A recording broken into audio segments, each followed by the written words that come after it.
Andy sat down on the couch, his cares weighing heavy on his mind. Yeah. There were so many questions, and he was undoubtedly the man to answer them, but would his quest ever end? Would he ever... Sorry, can I stop you there? We actually already did a narrator gag intro thing when Alan Wake came out. Andy may have thought that he had previously done a narrator joke intro when Alan Wake came out, but I'm actually pretty sure that he was wrong, and this is actually a new thing, parodying the new XBLA game, Bastion. No, we definitely did it for Alan Wake, I remember. Oh. Are you going to come out then? Or... Ah, there you are. Why'd you ruin that? That was going to be really good. I told you, we already did it. Look, just do the first question. Right. Why'd you have your hair cut? People aren't going to be able to tell us apart anymore either. I'm sure people can tell the difference. Right, question 1. Hey guys, any info on Call of Duty Modern Warfare 3 multiplayer? Screams Shermanator 1688, spittle flecking his laptop screen.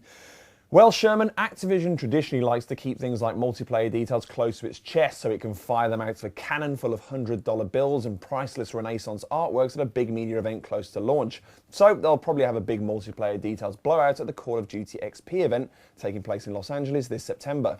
But I did get a chance to get hands-on with one of the new Spec Ops modes, the aptly named Survival Mode, that sees you hopefully surviving waves of enemies, much like Black Ops Zombies or World at War's, well, Zombies. Infinity Ward's creative strategist Robert Bowling was there too and had some choice words to say about the new mode. Here he is now talking words at me. In Modern Warfare 3, we have our massive multiplayer that we're not diving into detail, but then also in Spec Ops, our survival mode, we're blowing it out in an all-new way. I mean, we're bringing in and really blurring the lines between what is a single-player experience. We're bringing in big moments, but then more importantly, you're playing it on all the multiplayer maps on survival mode, the new infinite wave-based mode. We're bringing in kill streaks, progressive ranking, unlocks, you buy new attachments, buy new guns, buy new gear, allow you to change up your gameplay style as the enemy's constantly changing up theirs. And that's something like you've never experienced in Call of Duty before in the way that we're doing Spec Ops now. I mean, you can call it a Delta Squad, have them come in and be defending you as you're fighting through all these AI enemies in the survival mode. It's awesome. The Spider Mac was a regular Mac until he was bitten by a radioactive spider, at which point he became kind of a whiny Mac who could stick to walls. Anyway, he wants to know if there'll be any more Marvel vs. Capcom character DLC. Yes, releasing new characters as DLC certainly would be a good way of not enraging fans who bought Marvel vs. Capcom 3, unlike what Capcom is doing, which is adding a bunch of new characters and releasing it as a standalone disc-only release called Ultimate Marvel vs. Capcom 3. Yeah, fan outrage aside, it's looking like being a pretty worthwhile purchase if the character roster currently doing the rounds is to be believed. Yes, representing the Merry Marvel Marching Society, we have Master Archer Hawkeye, Nicolas Cage, and... Ghost Rider, thanks. Cape Sorcerer Doctor Strange, Master Martial Artist Iron Fist, Intergalactic Policeman Nova, and Intelligent Anthropomorphic Raccoon, Rocket Raccoon. Sweet. And representing Club Capcom, we have Ghosts and Goblins fire-breathing Gargoyle Firebrand, Dead Rising's fugly photographer Frank West, Resident Evil's nemesis Tyrant, that's the one, eponymous hero of Strider, Strider Hyrule, and finally harassed defense attorney Phoenix Wright from the Ace Attorney games. No objections from me. You know, I'm not angry, I'm just disappointed. Sorry.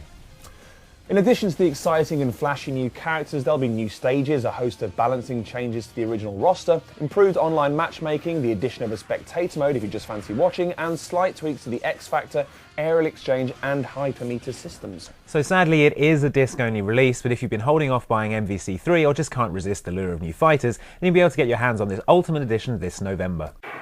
Next up, Id on Fletcherks wants to know about upcoming rugby games again. Yes, rugby games are like buses. You wait ages for one and then two come along at once. Also, there's a guy on the back of both of them huffing paint out of a plastic bag. Oh no, they changed the game box art, so now it's just pictures of people playing rugby. Oh. Okay, they're only like buses in that first respect then. Yeah, in that there's two of them around now. Rugby World Cup 2011, which we've mentioned on a previous show, and now Jonah Lomu Rugby Challenge, which carries the distinct advantage of being endorsed by terrifying Kiwi behemoth Jonah Lomu, as well as carrying a load of official licenses. Here's a charming Australian from the developers to tell you more. Having New Zealand, obviously they're backing with the World Cup being hosted in New Zealand, having the 14 stadiums that will be shown in the upcoming World Cup. Having those stadiums in our game is going to obviously add to the realism, and you can obviously recreate matches if the favourable outcome doesn't obviously happen in the World Cup. You can do it in our game. It's stemmed from our rugby league title, so it's obviously the L and R buttons represent passing left and right. R2's basically been the sprint button for most sporting franchises, so All the kicking options within the game, so obviously on the Xbox controller you've got A, B, X and Y, and each of those buttons represents a different style of kicking. With A representing a punt, B is our grubber, X is the field goal, and Y is our chip kick. So these are all gameplay options that are available to our players, as well as the right joystick representing the more finesse kind of professionalised moves like sidestepping and fending, and these are all things that people love to see because they're obviously the highlighted forms of the game. So to have that implemented in our game is obviously going to go back to realism. It's going to add to how realistic our game actually plays. Now, it's fair to say that the bubonic plague has suffered its fair share of bad press in the past, so it's nice to see it attempting to win back our hearts with a hip new urban makeover. As part of its virulent charm offensive, The Black Death wishes to know the latest on the next Max Payne game. Yeah, anybody's going to be covered in weeping buboes this winter. I read it in a magazine. Max Payne 3 has been public knowledge for over 2 years now, and it was supposed to release at the end of 2009, but that clearly didn't happen, and Rockstar being Rockstar, we were just left to deal with it, okay? Yeah, fears that Maximilian had dramatically dived his way out of certain death for the final time were allayed when Rockstar owners Take-Two Interactive confirmed it was still on the way during what was no doubt an otherwise interminably dull finance-related conference call. Finnish developer Remedy, most recently responsible for elaborate Duracell advert Alan Wake that may or may not have inspired narrator jokes, the jury's still out, is no longer involved with the series that made its name, and so the baton has been passed to bully developers Rockstar Vancouver. Yes, but unfortunately Max Payne 3 doesn't see the troubled hero reinventing himself as a supply teacher at Bulworth Academy, meting out slow-motion justice to unruly kids in disproportionately violent fashion. Instead, Max's third outing leaps between time, locations and varying states of hirsuteness and charts the events that lead him to hand in his badge and gun to the NYPD in order to start a new life as a private security contractor in Brazil. Now, fundamentally, this is still a Max Payne game, which means the discovery, firing and avoidance of bullets are still pivotal. However, it's been 8 years since Max Payne 2, and so the series' once revolutionary gunplay now benefits from the numerous advances Rockstar's various international studios have made since then. As such, you can expect another leap forward in the excellent natural motion euphoria technology used to make bodies react naturally to physical impact and occasionally make the task of walking through a door oddly challenging. This should be particularly great for Max Payne, no stranger to throwing himself around the place like a burning frog, as he'll be crashing through furniture and skidding along the ground much more realistically than ever before. A cover system has been implemented to complement the bullet timing and shoot dodging action, which doesn't sound like it's making any advances over existing examples, but it should serve to mix up the running and gunning a little. We've no idea when we'll all be deemed worthy enough for Rockstar to bestow upon us such trifles as game footage or a release date, but no doubt they'll do it in such a fashion that will be forming mobs to loot game shops come its eventual launch. Whatever happens, we just hope we see it before the year's out.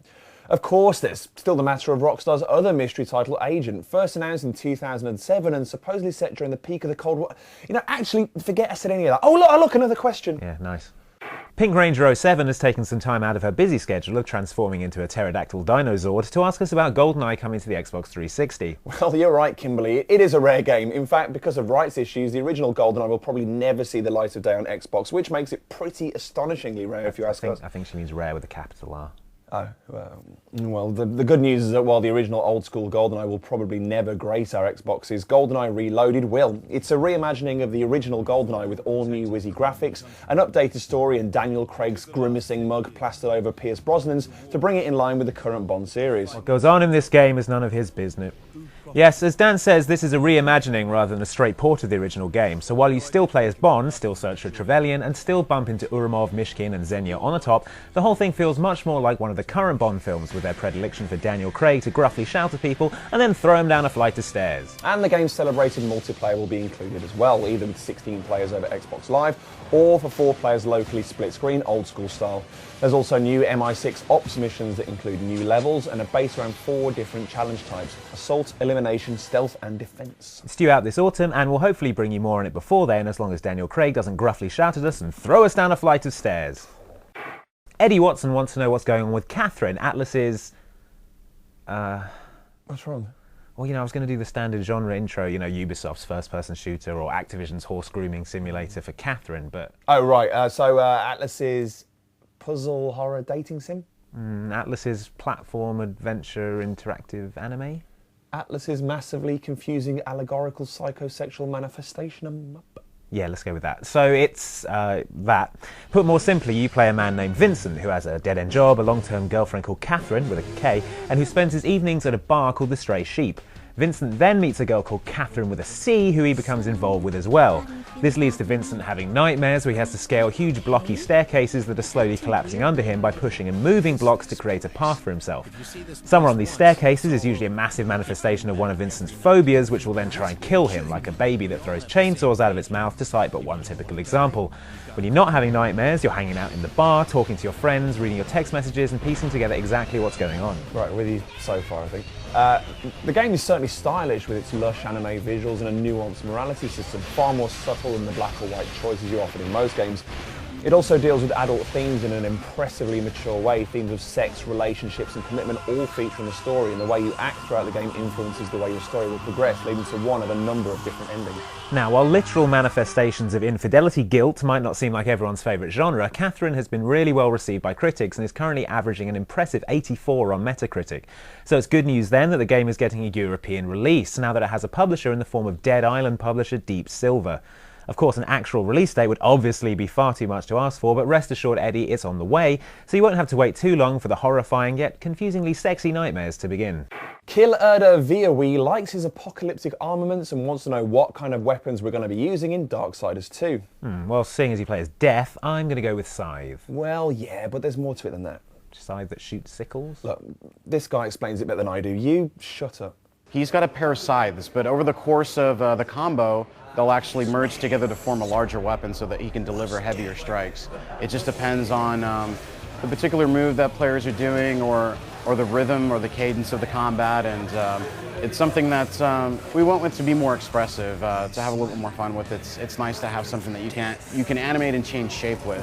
He's got the option of having 2 quick weapons for rapid strikes, or delivering single, more brutal, vicious blows whenever the weapons merge together to form the larger scythe. And that's it for this week's show, but remember, your questions are the online pass that allows our show to profit from second-hand sales. So keep the questions coming in to the gamertag Sent You a Message, or get in touch from one of the other almost 4 other ways. Profess unfamiliarity with the concepts of circles and +1s on our Facebook page at facebook.com/SentUAMessage. Hash our tweets up at SentUAMessage. Or let the digital postman pop them in the binary slot over at SentUAMessage@hotmail.com. Thanks for watching, and we'll see you next time.